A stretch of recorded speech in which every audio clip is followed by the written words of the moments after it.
No templo em Jerusalém havia 3 zonas: o pátio, o santo e o santíssimo. E entre o santo e o santíssimo existia um véu que os separava. E esse véu impedia o acesso direto à presença de Deus. Ninguém podia atravessá-lo, exceto o sumo sacerdote e uma vez por ano. Mas no momento em que Cristo morreu, aconteceu algo sobrenatural. Esse véu que separava o santo do santíssimo rasgou-se, de alto a baixo.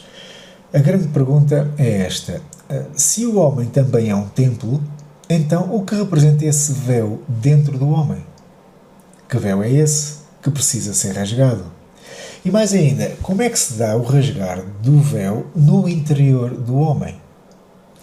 Bem-vindos ao canal Pneuma, eu chamo-me Nuno Santos e hoje é dia 22 de março de 2026.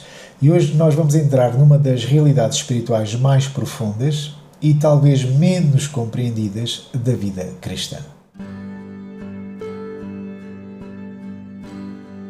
Antes de falarmos do véu que se rasgou, que está registado em Mateus 27:51, é importante entender uma coisa que geralmente não quer falar. É que no tabernáculo, o tabernáculo era um santuário, era uma tenda móvel que foi usado pelos israelitas enquanto eles se encaminhavam para a Terra Prometida, e quando lá chegaram, o tabernáculo foi então substituído pela construção do templo em Jerusalém. Mas falando agora do tabernáculo, não existia apenas um véu, existiam 3. Melhor dizendo, havia um véu mais 2 cortinas. Existiam então 3 barreiras sucessivas desde o acampamento dos israelitas até ao Santíssimo, onde estava então a Arca da Aliança. Havia aqui 3 separações entre o homem e a presença direta de Deus. A primeira cortina está registada em Êxodo capítulo 27, o versículo 16, que diz: à entrada do pátio haverá uma cortina de 9 metros de comprimento. Aqui está a dizer que havia uma cortina que separava o acampamento dos israelitas do espaço sagrado do tabernáculo. Isto é, era uma passagem do espaço comum para o espaço consagrado, do profano para o dedicado a Deus. Havia então ali uma cortina. O acampamento é isto, e depois há uma cortina a separar o pátio. Esta era a primeira barreira entre o homem e a presença de Deus. Havia uma segunda cortina que está registado em Êxodo capítulo 26, o versículo 36, que diz: para a entrada da tenda faça uma cortina de linho fino. Estamos então a falar da segunda barreira, que era a entrada do pátio do tabernáculo para o santo. E havia então ali uma cortina que separava o pátio do lugar santo. Aqui já não entrava qualquer pessoa, apenas os sacerdotes que serviam no templo é que podiam lá entrar. Esta era a segunda barreira entre o homem e a presença de Deus. E havia então a terceira barreira, e a mais importante, que já é descrito não como uma cortina, mas como um véu, que está descrito em Êxodo 26:33, que diz que o véu separava o lugar santo do lugar santíssimo. Havia então aqui esta terceira barreira, que estava entre o lugar santo, onde entravam os sacerdotes, e o lugar santíssimo. Este era o véu, ou a barreira mais interior, a mais sagrada, a mais inacessível, porque por trás deste véu já estava a Arca da Aliança e era o lugar associado à presença de Deus, e quando Deus se manifestava, essa manifestação foi depois designada como a luz milagrosa de Shekinah. E ali apenas entrava o sumo sacerdote, e uma vez por ano. Este véu era a última fronteira entre o homem e Deus. O sistema do santuário do tabernáculo revelava então que existia 3 níveis de aproximação a Deus, e cada um destes véus ou cortinas representavam então condições para alguém se aproximar de Deus. O pátio exterior havia uma cortina, mas era de acesso geral. Depois havia outra cortina para o santo, que era de acesso ao serviço sacerdotal, e depois havia um véu entre o santo e o santíssimo, onde se manifestava então a presença direta de Deus. O curioso é que no tabernáculo, as 3 entradas, para o pátio, para o santo e para o santíssimo, estas 3 entradas estavam alinhadas numa única linha reta. Criaram aqui um único caminho até ao santíssimo. Não havia desvios, não havia atalhos, não havia curvas, não havia alternativas. Era um único caminho em linha reta, um percurso direto até à presença de Deus. Este trajeto simbólico ecoa perfeitamente nas palavras de Cristo em João 14,6, quando ele diz: eu sou o caminho. E agora vem a parte que talvez alguns não gostem de ouvir. Este caminho não tem intermediários humanos, não tem sistemas religiosos, não há organizações que sirvam como pontos de passagem obrigatórios. Olha, tens que passar por aqui ou por aquele grupo para chegares a Deus. Não, isso são barreiras artificiais, são atalhos falsos, e muitos dessas organizações são ladrões de ovelhas. O caminho é uma pessoa, o caminho é Cristo, e é um trajeto progressivo, por etapas, até à presença de Deus.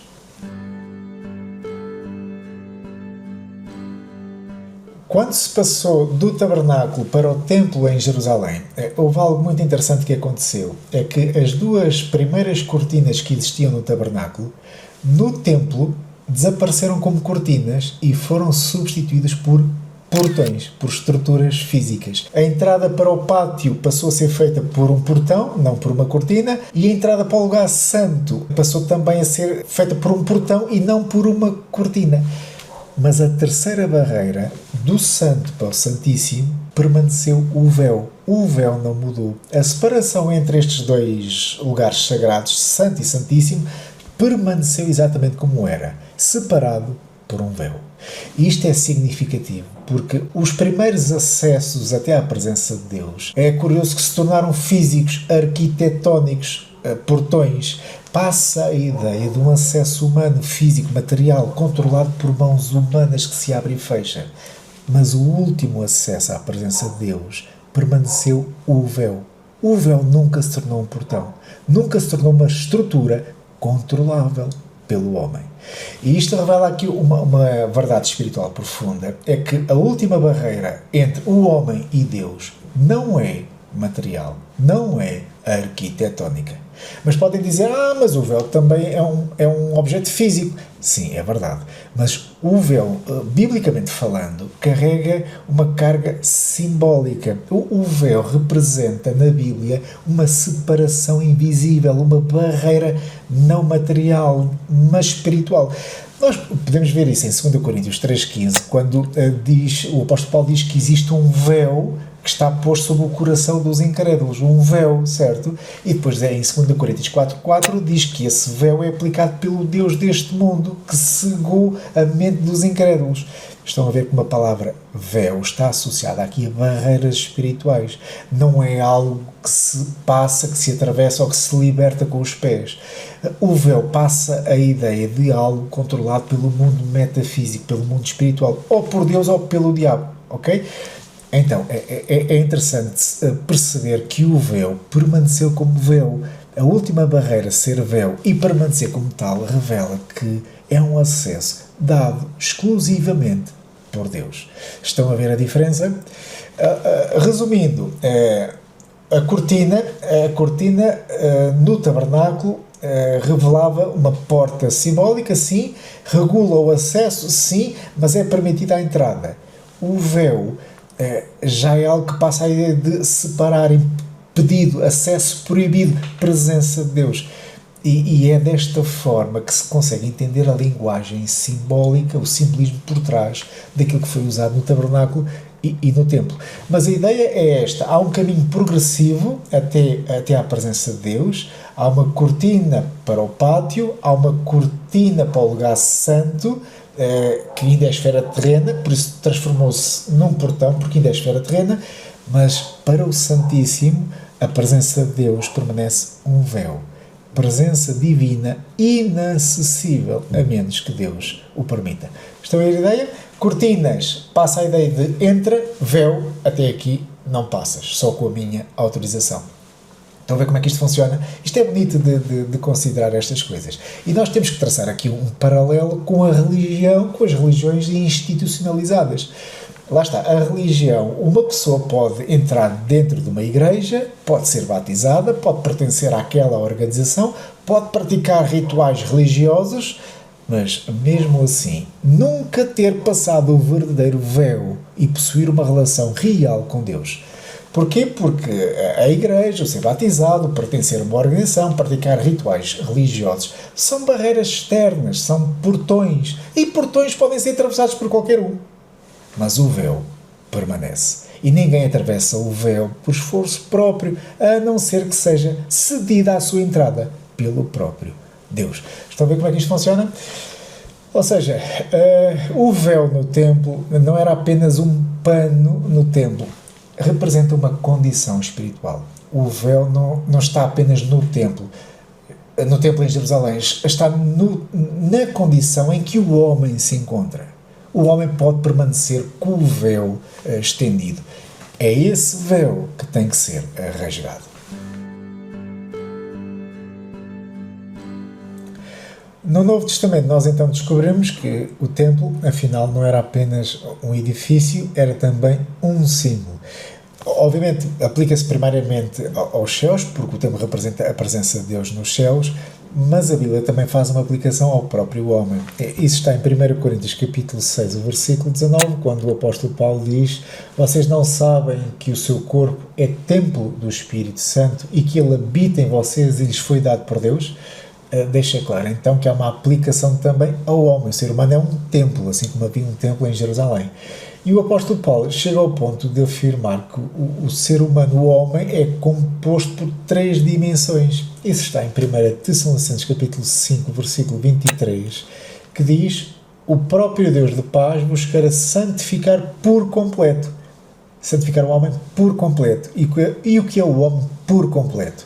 Diz: o vosso espírito, a alma e o corpo. Lá está aqui bem claro que o homem também é um composto de 3 dimensões e vários autores ao longo dos séculos têm observado este paralelo interessante, que assim como o templo em Jerusalém possuía 3 zonas, o homem também possui 3 níveis de existência, 3 dimensões. O pátio do templo representa o nosso corpo, que é a dimensão exterior, que é visível. O santo representa a nossa alma, onde se encontra a mente, as emoções e a vontade. E o Santíssimo corresponde ao nosso espírito, o ponto mais profundo do ser humano. E isto encaixa perfeitamente naquilo que nós estamos a construir neste vídeo. Que havia então as 3 cortinas, que eram níveis externos, que é o corpo, há uma cortina, que é material. Para a nossa alma, para o nosso eu, também há uma cortina, mas existe uma fronteira crítica, um véu entre a alma e o nosso espírito. E é aqui que entra aquele texto que nós já explicámos em vídeos passados, Hebreus 4:12, que a espada, a palavra de Deus, seja o Cristo ou a própria Bíblia, divide a alma do espírito. Isto é, entrar da alma para o espírito não é só entrar, há ali uma barreira, há ali um véu, e é preciso a palavra dividir, expor essa divisão, certo? É atravessar essa última barreira. E essa última barreira não é um portão, ok? Que se pode atravessar com os nossos pés. Esse véu, essa barreira, é uma condição espiritual. E quando esse véu se rasga, quando a espada rasga esse véu, é o fim dessa separação. E é ali, no espírito do homem, que acontece a verdadeira comunhão com Deus, para lá desse véu que tem que ser rasgado. Por isso é que Provérbios 20, 27 diz que o espírito do homem é a lâmpada do Senhor. E a palavra aqui, espírito do homem, não é a palavra ruá, né? O ruá que nós temos, que os animais têm.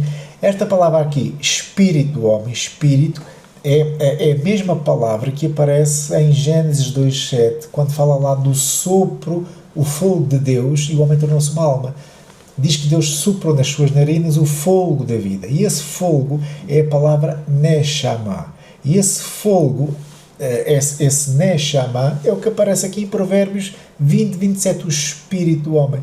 E esse Neshama é a lâmpada do Senhor, que corresponde exatamente àquilo que acontecia no Santíssimo do Templo em Jerusalém. Quando Deus se manifestava, essa manifestação foi designada como a luz de Shekinah, quando Deus se manifestava. Da mesma forma como Deus se manifestava no Templo em Jerusalém pela luz de Shekinah, Deus manifesta-se no nosso espírito pelo Neshama, a lâmpada do Senhor.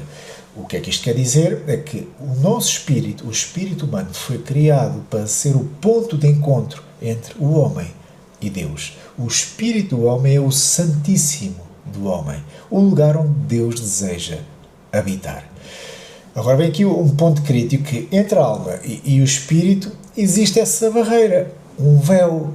E o véu não é um portão físico, não é algo que nos possa iluminar com exercícios ou técnicas espirituais, como meditação, seja o que for. O último véu nunca foi transformado num portão, não é arquitetónico, porque o véu aponta para uma barreira espiritual. E é uma barreira espiritual que pode ser rasgada, dividida, cortada, como aconteceu com o véu em Jerusalém, quando Cristo foi crucificado, mas essa barreira, esse corte, é concedido por Deus, não é por exercícios ou técnicas espirituais individuais. Isto revela aqui que o homem, como templo de Deus, também terá que passar essa última barreira entre a alma e o espírito, entre o homem e a presença viva de Deus no homem. O verdadeiro santo dos santos nunca esteve lá em Jerusalém.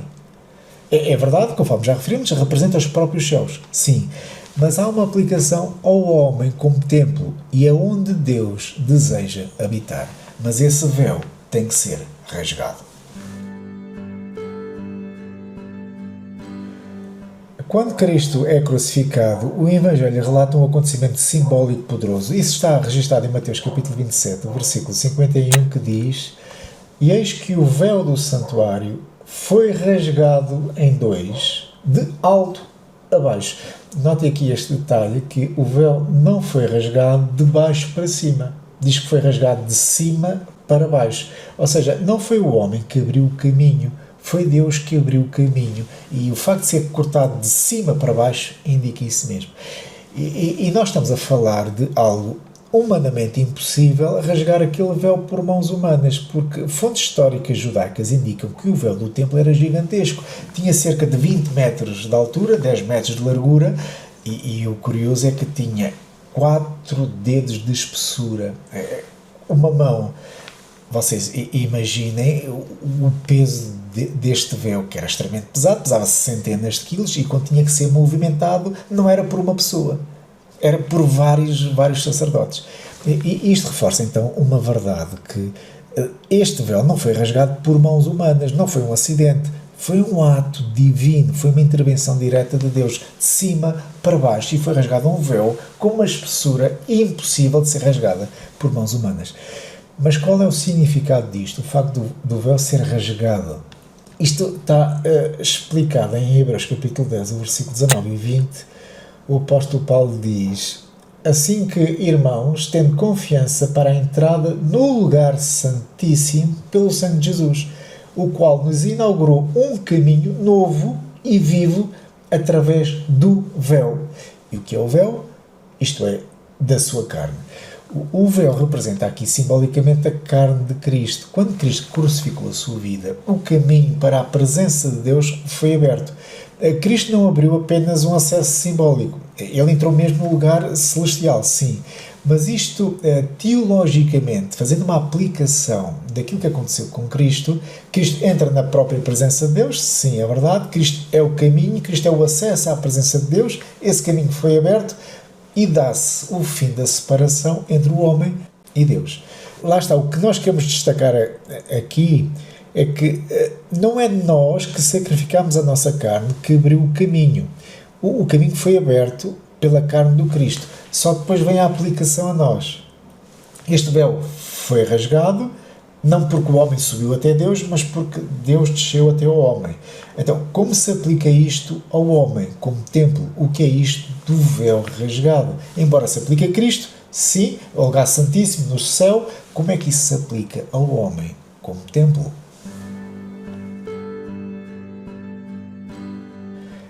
Mas o simbolismo do véu aponta para algo mais profundo. Se o templo era também uma figura do homem, então o rasgar do véu também aponta para uma realidade no interior do homem. É aqui que entra o texto-chave que nós já lemos em outros vídeos, em Hebreus 4:12, diz que a palavra de Deus é como uma espada que divide alma e espírito. Lá está, a Escritura distingue alma e espírito. Não são exatamente a mesma coisa, porque diz aqui que podem ser divididos. E o texto diz: penetra até à divisão da alma e espírito. Isto quer dizer que entre alma e espírito é criada aqui uma linha divisória, há aqui uma fronteira interior no ser humano, o tal véu. A alma corresponde à nossa personalidade consciente, a mente que pensa, as emoções que sentem, a vontade que decide. Isto é a dimensão da alma. O espírito é a dimensão mais profunda do homem, é ali que ocorre a verdadeira comunhão com Deus, é o Santíssimo Interior. E entre esta alma e espírito existe um véu em que a espada tem que cortar, dividir, expor. E o paralelo espiritual aqui é poderoso porque o véu no templo em Jerusalém foi rasgado de cima para baixo. Da mesma forma, este processo no homem é Deus que abre, que faz o corte de cima para baixo, não é o humano que faz isto. E a palavra usada aqui para divisão, em Hebreus 4:12, ela é forte porque está associada aqui à espada, uma espada de dois gumes, e uma espada serve para cortar, para abrir, para penetrar, para separar profundamente. Estamos a falar aqui de um corte, é uma linguagem espiritualmente falando violenta, corte, ok? Agora, queremos dizer que dividir e rasgar não significa a mesma coisa, né? Mas é possível aqui uma ligação teológica, é legítimo fazer isto, porque cria aqui um paralelo com o templo. Em Mateus 27:51, o véu foi rasgado, houve ali uma ruptura real. Isto é, aquilo que aconteceu no templo reflete aquilo que precisa acontecer no interior do homem. O véu foi rasgado no templo, a espada da palavra corta ou rasga o interior do homem. E podemos estabelecer aqui uma ligação honesta, porque a Bíblia não diz diretamente que Hebreus 4:12 é o véu rasgado, é verdade. Mas a linguagem aponta para a mesma realidade, porque há uma separação profunda entre a alma e espírito, uma abertura, há ali uma exposição do que está oculto. E Hebreus 4:12 e 13 fala disso, tudo fica exposto diante de Deus. E isto é feito pela palavra no interior do homem, dividir alma e espírito, tudo exposto. O mesmo Deus que rasgou o véu no templo é o Deus cuja palavra corta ou rasga esse véu no interior do homem. E é aqui que se aplica o novo nascimento, e está registado em João capítulo 1, versículo 13, quando diz que estes, está a falar dos cristãos, não nasceram segundo a ordem natural, nem como resultado da paixão ou da vontade humana, mas nasceram de Deus. Um cristão torna-se cristão não é por esforço humano, não é por técnicas ou exercícios espirituais, nem é por atividade emocional.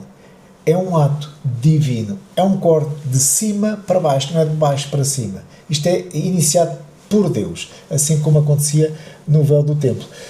Por isso Jesus diz mais à frente, em João capítulo 3, versículos 6 e 7, diz que o que nasce da carne é carne, mas o que nasce do Espírito é Espírito. Não se surpreenda pelo facto de eu ter dito, é necessário que vocês nasçam de novo. Notem que esta linguagem está aqui a falar de nascer do Espírito. Nascer do Espírito não é por vontade carnal, é um corte de cima para baixo. E há necessidade aqui do cristão nascer de novo. O novo nascimento não acontece na nossa alma, no nosso corpo, como que uma iniciativa nossa. Não, o nascer de novo é algo provocado por Deus, assim como uma criança não pode decidir nascer por ela própria, tem que ser vontade dos pais. Isto mostra que o processo do novo nascimento e o corte do véu é algo de cima para baixo. É Deus que remove esta barreira.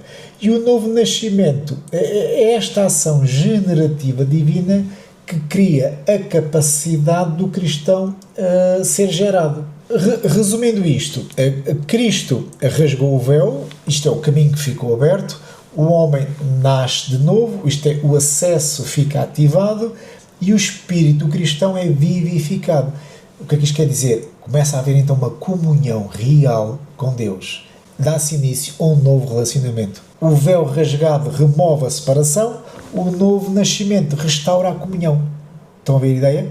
O véu é rasgado, ou seja, essa barreira é removida, agora há necessidade de restaurar a comunhão com Deus. Isto é, Deus abre o caminho, mas o homem só entra quando nasce do Espírito, certo? Porque é ali, no Espírito, que Deus passa a habitar, passa a falar, passa a iluminar o cristão. A Bíblia não diz diretamente que o véu é a alma da pessoa, é a vida anímica da pessoa, que o véu é a carne do homem. Não diz isso.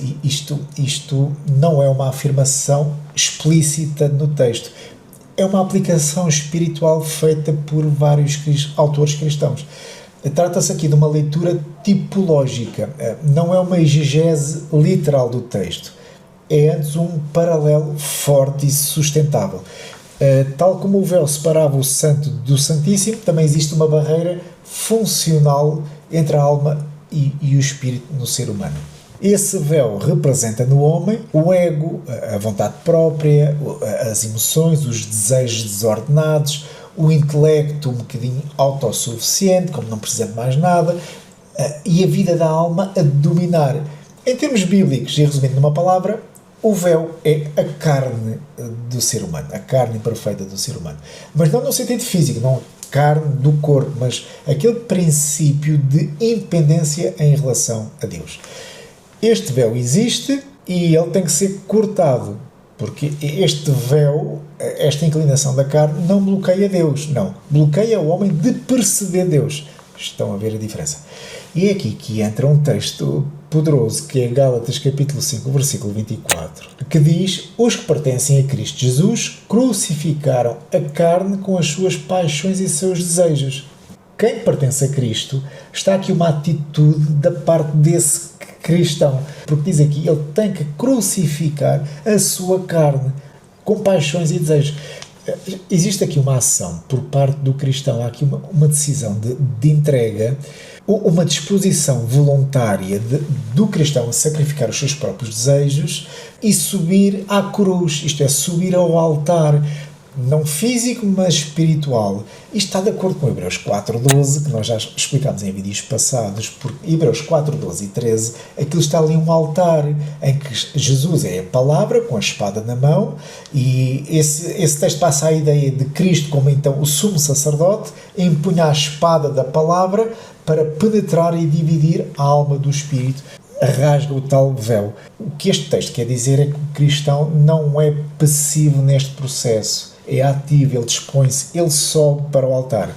E esta é a ideia que eu quero que guardem, que o golpe do sumo sacerdote, o golpe dele é precedido pela atitude voluntária do cristão de subir ao altar. Isto é, tem que haver disposição do cristão subir, de se oferecer, subir para o altar, só depois Cristo pode agir e aplicar o golpe e rasgar o véu.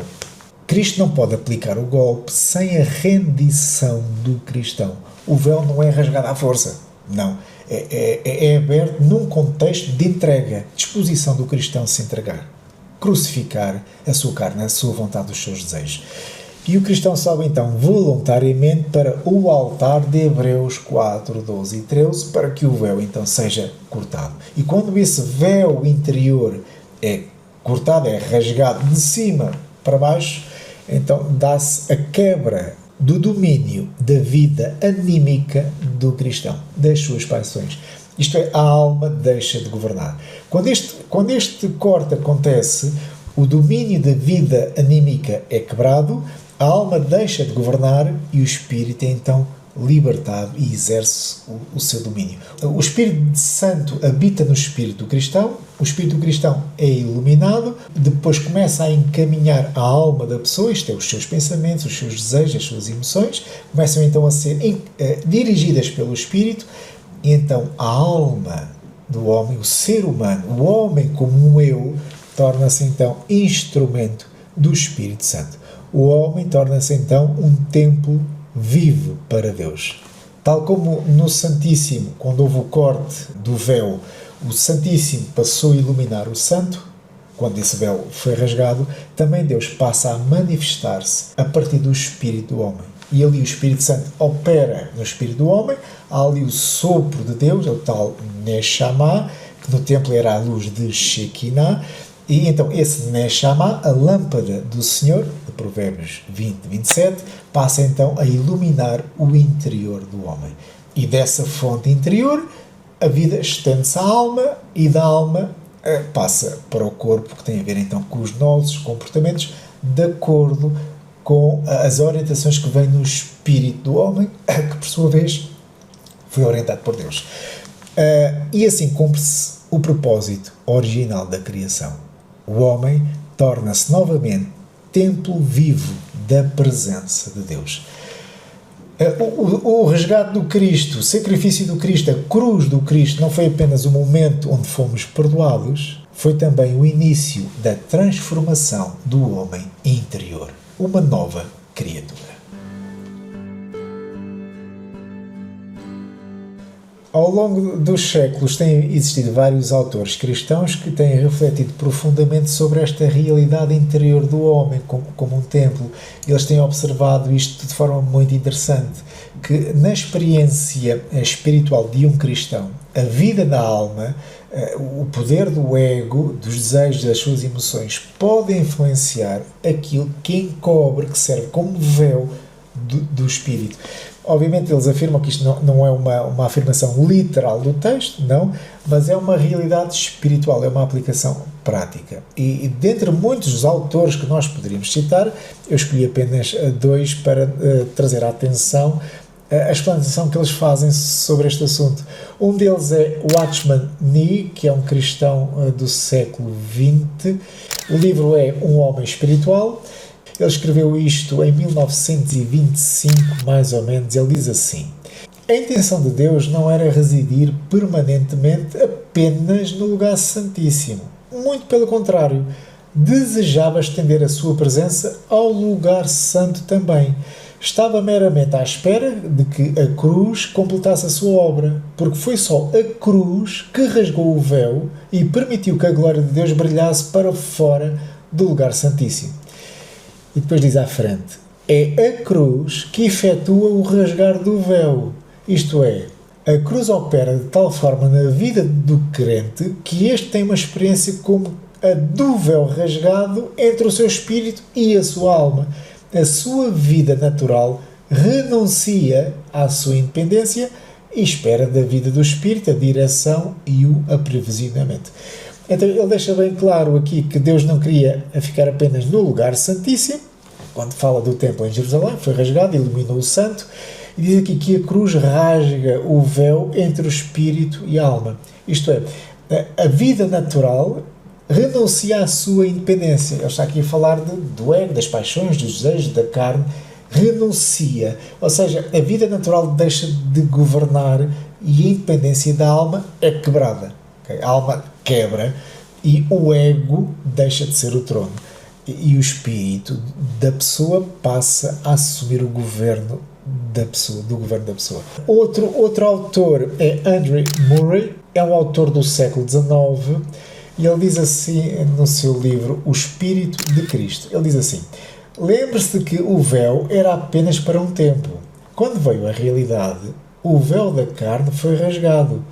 Assim como a morte de Cristo rasgou o véu do templo, também o véu é rasgado em você para permitir a entrada do Espírito Santo do alto para o interior do seu ser. Ele aqui também destaca que o véu não foi apenas rasgado no templo, foi rasgado dentro do homem, e quando isto acontece, o Espírito deixa de estar fechado e a vida de Deus passa então a fluir dentro da pessoa, dentro do próprio cristão. Ele mais à frente diz: é o corpo que é o templo do Espírito Santo. Se o nosso espírito está cheio com o Espírito de Deus, isto se manifestará também no corpo. Depois ele diz: mas se pelo Espírito mortificardes os feitos do corpo, certamente vivereis. Acreiamos que o Divino Espírito é dado especificamente para premiar, purificar e fortalecer os nossos corpos para o seu serviço. O que é que estes autores estão aqui a dizer na prática? Que quando o sacrifício de Cristo, a cruz que rasgou o véu, começa a operar na vida de uma pessoa, algo muda profundamente. Não é imediato, mas é algo real, em que o domínio da vida anímica da pessoa começa a ser quebrado. Aquela autossuficiência cede, a vontade própria do homem é rendida e o ego do ser humano perde o centro, deixa de governar. A alma deixa de ser o centro da vida e passa apenas a ser um instrumento do espírito. Pouco a pouco, no dia-a-dia da pessoa, algo novo começa a crescer dentro dela. o nosso espírito torna-se então sensível ao Espírito de Deus no nosso espírito. O espírito da pessoa começa então a governar a alma devido à influência do Espírito Santo na pessoa. E o nosso corpo, torna-se apenas uma expressão exterior dessa vida interior. Estou-me a fazer entender. E dá-se então início a uma nova ordem interior na pessoa. Lá está, a vida espiritual passa a fluir numa ordem completamente diferente. Deus passa a gerir o espírito da pessoa, o espírito da pessoa passa a gerir a sua alma e a sua alma manda no corpo, desenfreado, manda nele. Antes disto, a ordem estava invertida, porque quem mandava era o corpo, com as suas paixões, os seus caprichos, os seus desejos, era a alma, os pensamentos da pessoa, as emoções da pessoa que deixavam-se controlar pelo corpo. Essa ordem estava invertida. Não é assim. Para Deus poder atuar, tem que se dar início a uma nova ordem interior. Agora, é como colocar o templo em ordem. Não, tem que vir do Santíssimo para o Santo e do Santo para o pátio. E o homem deixa então de viver por fatores externos e passa a viver a partir do centro. É de dentro para fora que o homem vive.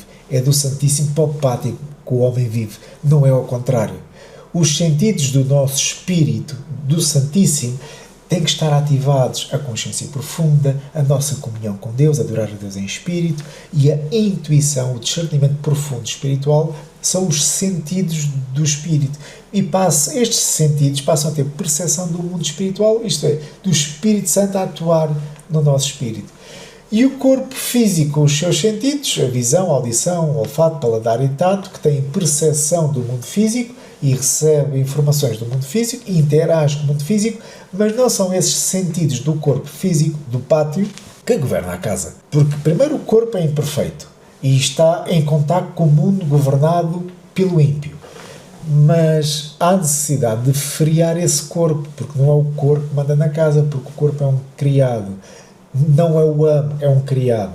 Então aquilo que acontece é que o amo, isto é, o nosso espírito, passa a ser o amo da casa, que está em comunhão com Deus, e esse espírito gera então a nossa alma, que são os nossos pensamentos, as nossas emoções e a nossa vontade. E por sua vez a alma, quando é educada pelo espírito, passa então a controlar o corpo físico com os seus 5 sentidos. E um corpo físico imperfeito e desenfreado. Então a alma, a vontade do homem, puxa as rédeas a um corpo desenfreado e então reflete-se no dia-a-dia de um cristão um comportamento de uma nova criatura à imagem de Deus. É assim que as coisas funcionam. A pergunta que fica é: continuas governado pela alma ou já atravessaste o véu?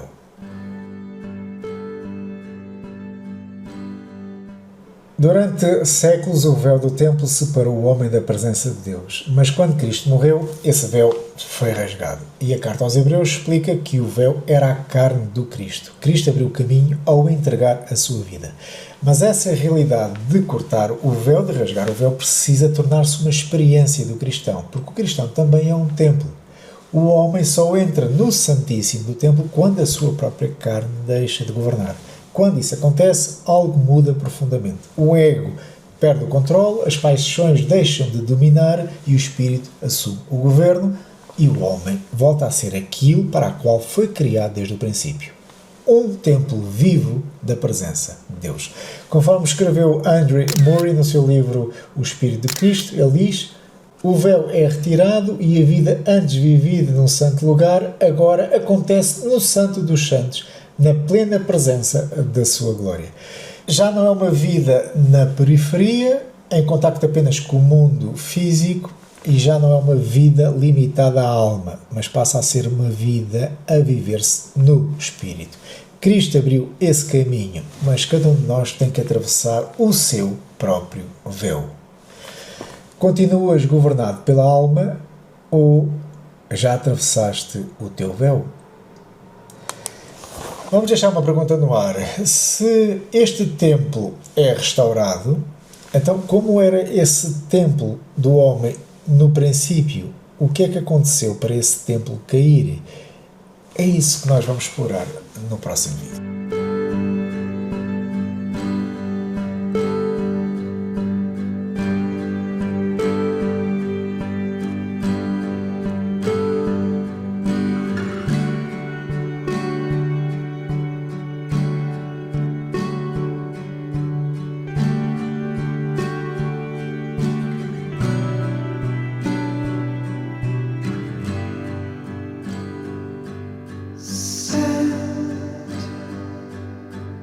go.